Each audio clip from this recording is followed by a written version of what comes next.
Now, ANC Treasurer General Gwen Ramokgopa says discussions are ongoing on whether President Vladimir Putin will attend the BRICS summit this coming August. This comes after President Cyril Ramaphosa told the High Court in Gauteng that arresting the President of Russia on South African soil would actually be a declaration of war against Russia.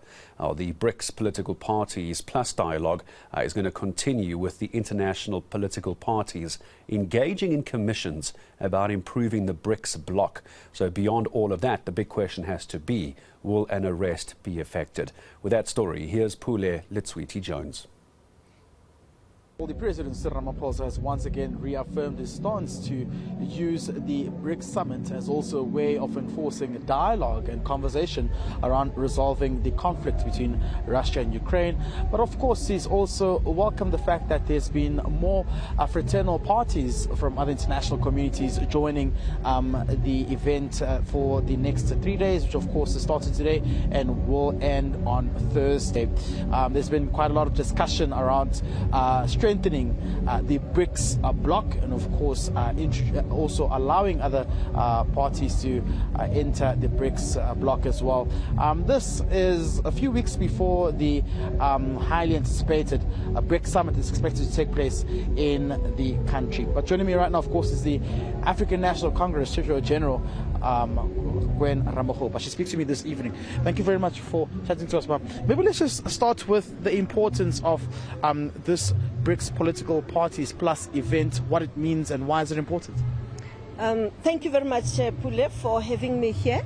The BRICS Political Party Dialogue is very important because these are political parties that are in government, and they will be discussing what mandates from the votes that they had from their nations, their peoples through democratic processes, what mandates they will be giving to their governments as they meet at the BRICS Plus Summit next month.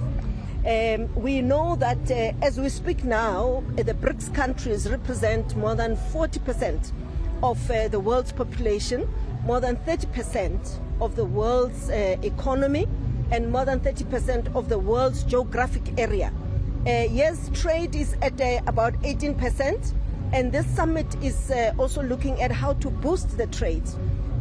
We have invited specifically African countries because we have committed that for us, BRICS, participating in BRICS is to ensure that the African continent is not left behind. So Africa, opportunities in Africa, in mining and in other areas are also going to be at the center of these discussions.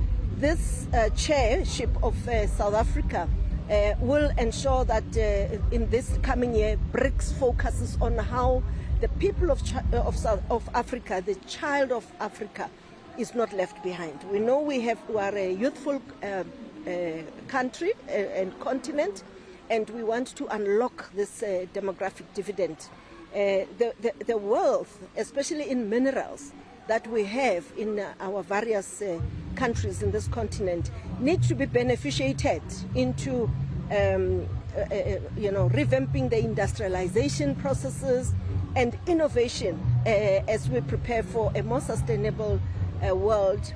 A lot of minerals that come from this continent go even into inputs for more carbon friendly or maybe lower carbon products like electric vehicles, the batteries for that and all that. So it's Africa's time, and we're glad we're part of BRICS, and we'll use our chairship to ensure that the African child also has an opportunity.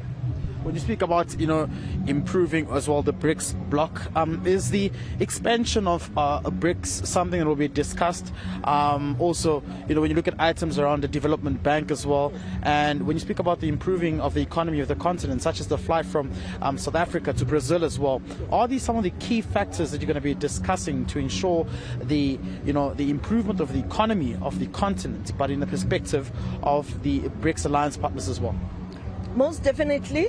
The focus is on how to take lessons from countries also a member of BRICS like China, how they manage within a relatively short period of time to take their populations out of poverty, to make every one of their citizens moderately prosperous. And we will also be leveraging the issue of closing the trade deficit and to invest, attracting investment in Africa, for Africa, and also stimulating industrialization. You see, the trade that is happening now is mostly taking raw materials and investing in the industrialization in other countries.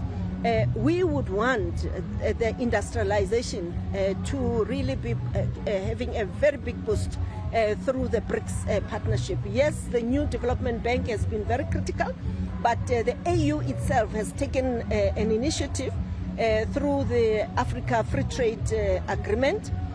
So yes, Africa has always focused on how it can silence guns and there are lesser wars. It's now time for development, and the free trade agreement for Africa is also a platform that will be leveraged. And then the energy crisis as well. I was recently in Kenya. This is something that was extensively spoken about, is in terms of how, you know, other African countries can help each other to improve the energy crisis. Partially in Kenya, there is an issue of continuous blackouts as well. In South Africa, we have the blackouts as well in the form of load shedding. Are these some of the things that will be discussed as well?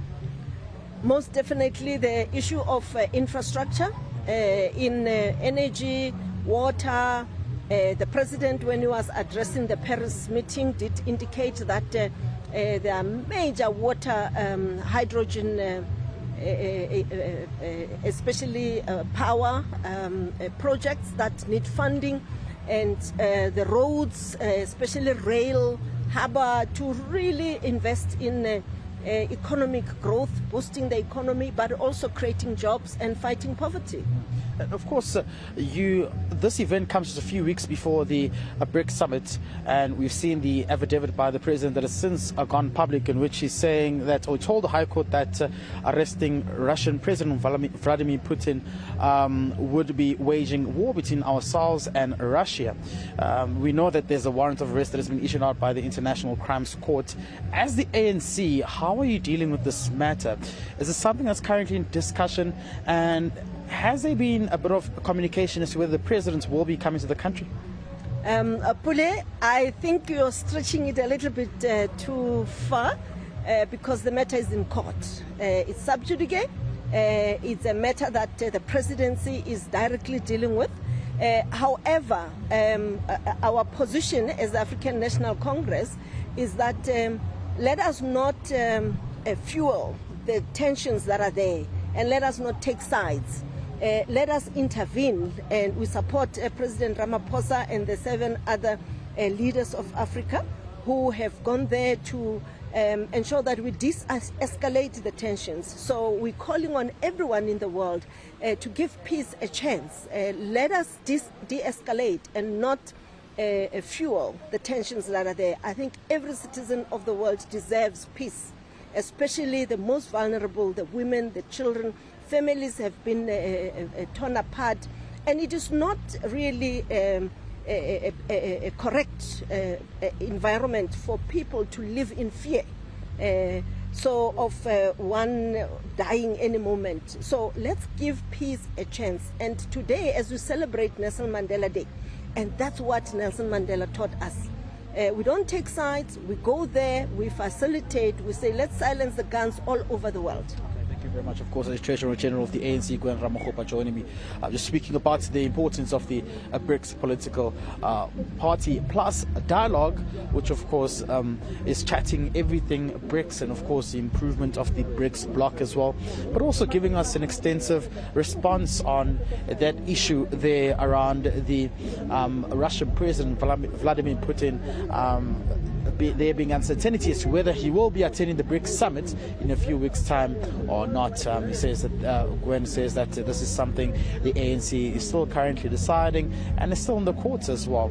But for now, they will be focusing on this Party Plus dialogue and taking these steps one at a time, and ensuring that in every conversation they have during this dialogue, they try and find creative ways as to de-escalating the war between Russia and Ukraine, and one of which, of course, has been the African peace mission, whereby some African leaders, of course, including the country's president, Cyril Ramaphosa, went to Ukraine and went to Russia, speaking to both the presidents of the states to see how there can be amicable solutions are found to de-escalate the war between the two nations, being Ukraine and Russia.